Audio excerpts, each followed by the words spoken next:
किया जा सकता है। हालांकि सारी चीज़ें ठीक होती है, बट कई बार चीज़ें समझ में नहीं आती कि गलती कहाँ हो रही है। तो उसी विषय पे है, और ये जो सेशन मैं ले रहा हूँ लगातार, पिछले शायद 3 सेशन हो चुके हैं। तो इन 3 सेशन का जो सोर्स है, वो सारे का सारा मेरा अनुभव है।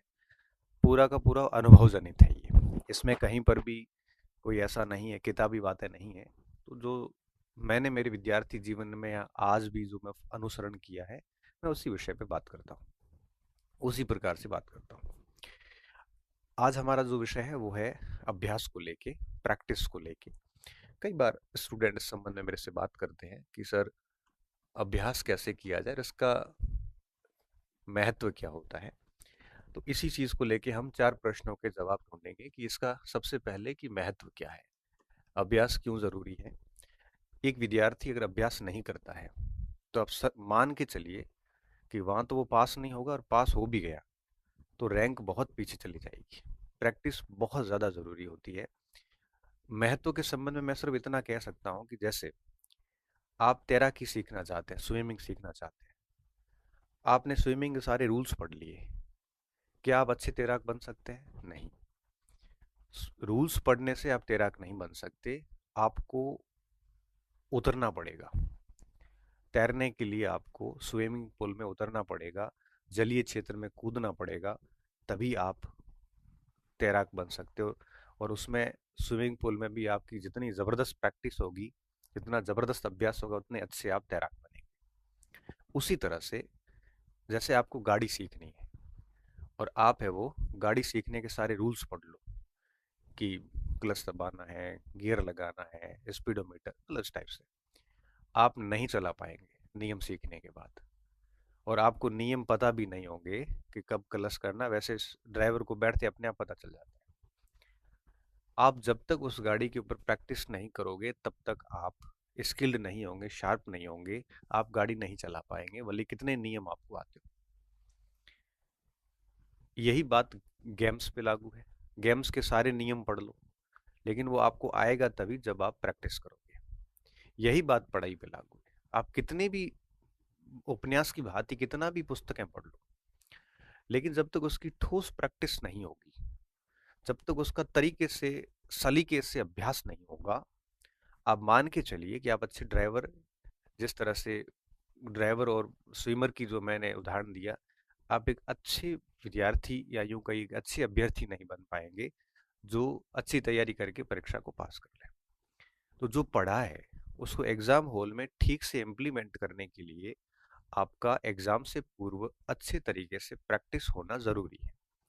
इन 3 उदाहरण से आप इसका महत्व समझ गए होंगे कि बिना प्रैक्टिस कुछ भी नहीं हो सकता। Practice makes man perfect. आपको परफेक्ट बनना है, संपूर्ण तो कोई है ही नहीं, परफेक्ट बनना है तो आपको प्रैक्टिस करनी पड़ेगी। अब ये बात तो तय होगी कि प्रैक्टिस करनी पड़ेगी, बिना उसके कुछ भी पॉसिबल नहीं है, कुछ भी संभव नहीं, अच्छा परिणाम तो बिल्कुल संभव नहीं है। अब दूसरा प्रश्न ये उठता है कि महत्व तो आपको समझ में आ गया, अब बच्चों का प्रश्न ये रहता है कि प्रैक्टिस का सर माध्यम क्या हो, किससे करें प्रैक्टिस, है ना। महत्व के बाद में दूसरा प्रश्न ये रहता है कि कौन से माध्यम से प्रैक्टिस करें, किसके सहारे प्रैक्टिस करें। अब देखो, माध्यम कई हो सकते हैं। पीवाईक्यूज, पीवाईक्यूज का मतलब होता है पुराने वर्षों वर्षों के प्रश्न। दूसरा, टेस्ट सीरीज। तीसरा, मॉडल पेपर। ठीक है, मॉडल पेपर। ये 3 प्रैक्टिस के अच्छे माध्यम माने जाते हैं। अब तीनों में से पहले नंबर पे मैं हमेशा पीवाईक्यूज को रखता हूँ। पीवाईक्यूज का क्या मतलब है, जैसे आप व्याख्याता की तैयारी कर रहे हैं, तो केवल व्याख्याता के प्रश्न नहीं, पीवाईक्यूज का मतलब है जैसे आप इतिहास के विद्यार्थी हैं, तो जितने भी परीक्षाओं में, पूर्व की परीक्षाओं में, चाहे वो आईएएस का पेपर हो, चाहे प्रोफेसर का पेपर हो, चाहे वो किसी दूसरे स्टेट के प्रोफेसर या व्याख्याता के पेपर हो, या कहीं के भी हो, जितने भी पेपर उस इतिहास के हुए उस सभी का सोल्यूशन करना। ये नहीं है कि पिछले 4 साल के प्रश्न लेके आप सोल्यूशन करो, नहीं। पीवाईक्यूज का मतलब होता है कि उस विषय के वो सारे पेपर कहीं पे भी, केंद्र सरकार ने लिए हो चाहे स्टेट गवर्नमेंट ने लिए हो, किसी भी पीसीएस ने लिए हो, वो सबसे बेस्ट माध्यम होता है पीवाईक्यूज। कई बार बच्चे मुझे पूछते सर कौन सी पुस्तक ला, मैं तो कहता हूँ सारी लेके आते हैं और एक एक करके पीवाईक्यूज को आप सोल्यूशन करो। आप भले टेस्ट सीरीज दो, भले मॉडल पेपर दो, जब तक पीवाईक्यूज नहीं करेंगे, जब तक आप एग्जामिनर्स एग्जाम्स के पैटर्न को नहीं समझ पाएंगे, आप विषय की भाषा को समझ नहीं पाएंगे। आपको अगर सब्जेक्ट की लैंग्वेज को समझना है तो पुराने पेपर्स पढ़ने पड़ेंगे। क्योंकि देखो, सब्जेक्ट जब हम पढ़ाते हैं ना, तो दो तरीके होते हैं। टीचर जब पढ़ाता है तो अपनी बेसिक लैंग्वेज से पढ़ाता है, और एग्जाम हॉल में हमेशा किताब की भाषा पूछी जाती है। अगर आप बेसिक भाषा से अच्छे पढ़ लिए तो समझ विकसित हो जाएगी। लेकिन जब तक आपने पुस्तक की भाषा नहीं पढ़ी या प्रश्नों की भाषा नहीं पढ़ी, तो आपको ये समझ में नहीं आएगा। परीक्षा हॉल में प्रश्न आपका पढ़ा हुआ भी आएगा ना, तब आप लैंग्वेज से गच्चा खा सकते हैं। तो कोशिश कीजिए कि आप जो है वो पुराने प्रश्न जितने भी हैं, प्रीवियस ईयर्स क्वेश्चंस, वो सारे सोल्यूशन करें और ढंग से करें। भली टेस्ट सीरीज ली हो आपने, भली मॉडल दो, लेकिन ये नेसेसरी है। इससे आप, क्योंकि देखो टेस्ट सीरीज बनाने वाले लोग जो हैं, उनकी तुलना में पुराने पेपर बनाने वाले लोग हाईली क्वालिफाइड। तो मान के चलिए कि इनकी लैंग्वेज वगैरह सारी आयोगों की डिमांड के अनुसार होती है, परीक्षा एजेंसी की मांग के अनुरूप होती है। इसलिए हमें पीवाईक्यूज तो करना ही है, सबसे बड़ा माध्यम ये है। दूसरा नंबर आता है टेस्ट सीरीज का। देखो, टेस्ट सीरीज देना कोई नेसेसरी नहीं है जैसे पीवाईक्यू है। टेस्ट सीरीज आपकी चॉइस के ऊपर है, आप देते हैं तो ठीक है, नहीं देते हैं तो भी कोई इश्यू नहीं। हम लोगों के समय टेस्ट सीरीज थी नहीं, मैंने एक आईएएस की टेस्ट सीरीज दी थी, लेकिन पेपर इतने टफ थे कि मार्क्स आते नहीं थे। 3-4 टेस्ट देने के बाद में हमने छोड़ दिया था, ये कहते हुए कि टेस्ट सीरीज सही लेवल की नहीं है। ये नहीं कि हमारा लेवल खराब है, टेस्ट सीरीज सही लेवल की नहीं है। ऐसे करते करते मैंने 4 एक टेस्ट देके छोड़ दी थी। तो जरूरी नहीं है ये, जरूरी क्या है, ये नेसेसरी है, ये चॉइस है आपकी। ऐसा नहीं है कि सर टेस्ट दे रहे हैं हमने पीवाई क्यों नहीं करने, तो आप गलत कर रहे हैं। तो टेस्ट सीरीज अनिवार्य नहीं है। हाँ, अगर आप चाहते हैं कि आपका आंकलन हो, आप सोचते हो कि मार्केट में आपकी क्या स्थिति है, जैसे 100-500 बच्चे बैठे हैं, उनमें से आपका क्या स्थिति है, टेस्ट सीरीज आपका आंकलन करवा देता है। और ये टेस्ट सीरीज मुझे लगता है आंकलन के लिए ही बेस्ट है। दूसरा, टेस्ट सीरीज थोड़ा टाइम मैनेजमेंट, समय प्रबंधन कर लेता है। क्योंकि ओएमआर सीट पे अगर आप ऑफलाइन देते हैं तो एटलीस्ट आपको पता चल जाता है कि आपको टेस्ट पेपर करने में कितना समय चाहिए, और आप समय के अनुसार पूरा कर लेते हैं। बाकी मैं आपको बताऊं, टेस्ट सीरीज के आप 100 टेस्ट दे दो और कोई एक परीक्षा, मुख्य परीक्षा के हॉल में जाके एक पेपर दो, बराबर माना जाता है। तो टेस्ट सीरीज आंकलन करवा सकता है, टाइम मैनेज करवा सकता है कि भाई आपको पता नहीं चलता कई बार आप 3 घंटे में इतने प्रश्न कर पा रहे हो कि नहीं कर पा रहे। बाकी एक मैं और बात बताऊं, टेस्ट सीरीज के सवाल परीक्षा में आए, इसका चांसेस 1% है।